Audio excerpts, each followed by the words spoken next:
সেদিনকে বানিয়েছিলাম আফগানি মালাই চিকেন। চলো রেসিপিটা তোমাদের দিয়ে দিই।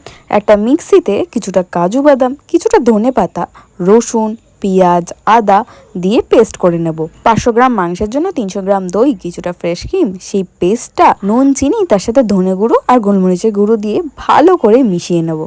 এবার 500 গ্রাম মাংসের মধ্যে দিয়ে দেবো কিছুটা পেস্ট, সেটাকে ভালো মতো ম্যারিনেট করে 1 ঘন্টা মতন রেখে দেবো। ওই পেস্টটা বানানোর সময় একটু পুদিনা পাতাটাও দরকার ছিল, কিন্তু আমার কাছে অ্যাভেলেবেল ছিল না। আর লাস্টে কাসুরি মেথিরও দরকার ছিল, সেটাও আমার কাছে ছিল না। ওই দুটো দিনই বলে খেতে যে খুব একটা খারাপ হয়েছে সেরম কিন্তু নয়। এবার একটা প্যানে তেল গরম করে মাংসগুলোকে একদম লাল লাল করে ভেজে নিতে হবে। বাকি তেলের মধ্যেই কিছুটা তেল দিয়ে গোটা গরম মশলা ফোড়ন দিয়ে তার মধ্যে ওই বাকি বেঁচে থাকা গ্রেভিটা দিয়ে ভালো করে ফুটিয়ে নিয়ে চিকেনগুলো দিয়ে আরেকটু ফুটিয়ে নিলেই তৈরি হয়ে যাবে আমাদের আফগানি মালাই চিকেন, যেটা লাচ্ছা পরোটা বা রুমালি রুটি দিয়ে খেতে খুব সুন্দর লাগছিল।